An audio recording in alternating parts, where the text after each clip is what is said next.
बिस्मिल्लाहिर्रहमानिर्रहीम, अस्सलाम वालेकुम। ये जी कल 25 जून है और कहा जा रहा है कि एक फ़ैसला कुन मीटिंग होनी है कंपनी के सीईओ साहब के साथ। मुतासदीन के जो लीडर्स हैं उनकी क्या इसका एजेंडा है वो आज की वीडियो में देख लेते हैं। दो साहब जा रहे हैं लाहौर ये मिलने के लिए।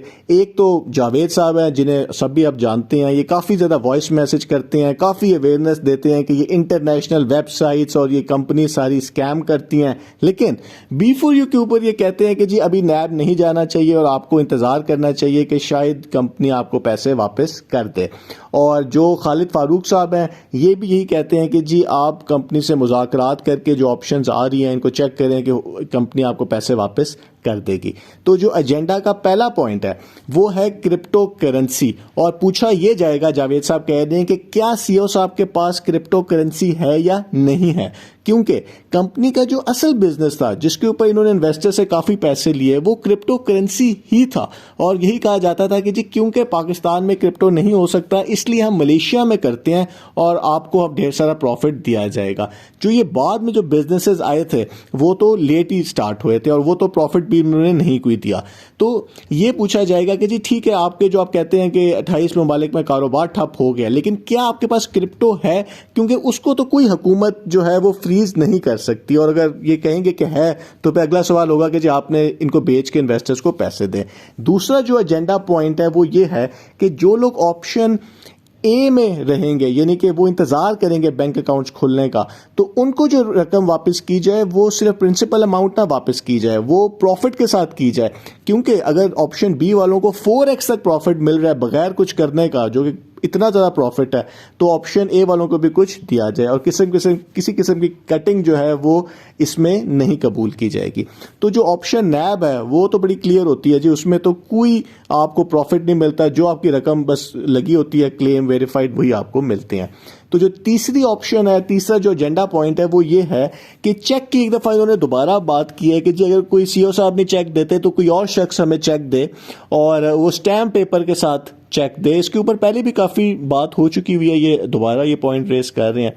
जो चौथा पॉइंट है वो ये है कि माजूर अफराद, यतीम अफराद और जो दुनिया में नहीं रहे उनको रकम की फौरी अदायगी की जाए जो उनके तरफ कंपनी के रहते हैं। तो ये काफ़ी अच्छा पॉइंट है और ये बहुत पहले हो जाना चाहिए था, क्योंकि इन लोगों की रकम इतनी ज़्यादा है ही नहीं और ये कंपनी वापस कर सकती है बेशक इनके अकाउंट्स फ्रीज भी हों।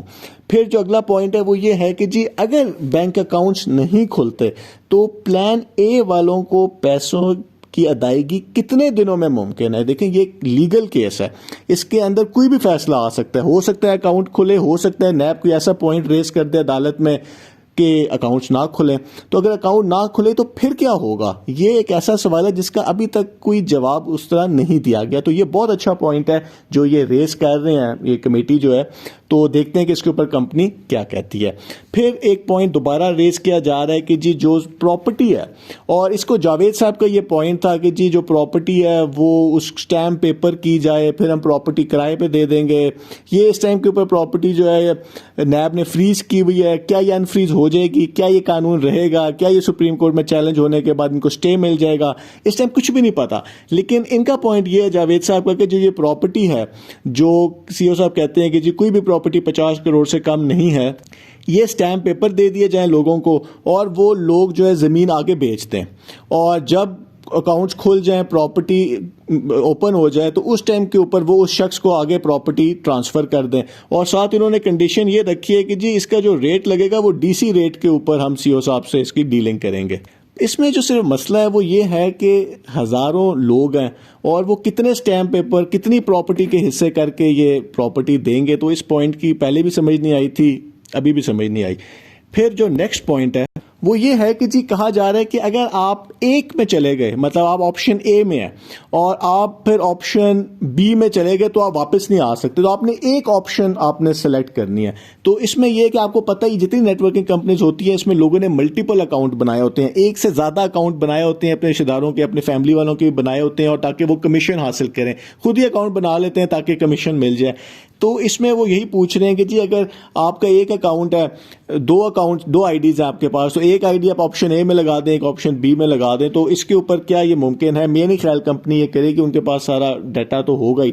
तो फिर जो है क्योंकि जो जावेद साहब हैं वो ऑप्शन ए के हामी हैं। तो आपने देखा कि अभी तक जितने सवाल हुए हैं वो सारे ऑप्शन ए से रिलेटेड है, क्योंकि वो कह रहे हैं कि जी मैं तो ऑप्शन बी के इतने हक में नहीं हूं। लेकिन क्योंकि लोग सवाल पूछ रहे हैं तो ये भी एक सवाल है कि अगर प्लान बी की ऑप्शन में कंपनी बंद हो गई, जो इंटरनेशनल कंपनी जिसने आना है और एक खिदमत खल्क के लिए उसने काफ़ी ज़्यादा पैसा लोगों को, पाकिस्तानियों को देना है, तो फिर क्या होगा? तो क्या इसके ऊपर तो कंपनी बता चुकी हुई है कि जी गारंटी सीईओ साहब देंगे, लेकिन सीईओ साहब के तो अकाउंट्स फ्रीज हैं, तो इस तरह की काफ़ी इश्यूज हैं। तो वो क्या होगी, सिचुएशन बनेगी?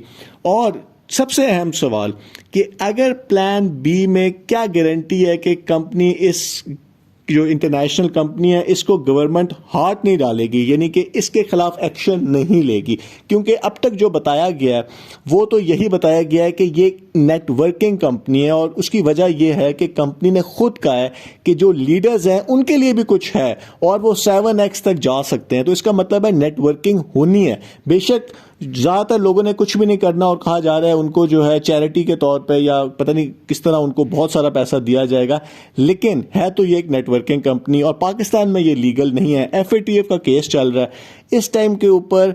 क्या इनके ऊपर गवर्नमेंट हाथ डालेगी? शायद, क्योंकि ये पाकिस्तान में रजिस्टर ही नहीं होंगे। SCCP जो नोटिस जारी करती है वो ज़्यादातर तो जो कंपनियां पाकिस्तान में ये काम कर रही होती हैं उनको करती हैं। तो अगर तो ये बच गए, कोई इनके ऊपर ज़्यादा एक्शन ना हुआ, तो फिर देखते हैं क्या होता है। लेकिन ये बात क्लियर है कि ये पाकिस्तान में नेटवर्किंग कंपनी जो है वो गैर कानूनी है। तो इस तरह के इन्होंने काफ़ी सवाल हैं। अब कल हमें पता चलेगा इसका क्या आंसर्स होगा या मज़ीद वक्त मांगा जाएगा। यही कहा जाएगा कि जब कंपनी आएगी तो फिर आप देखें क्या सिचुएशन बनती है। बहुत बहुत शुक्रिया।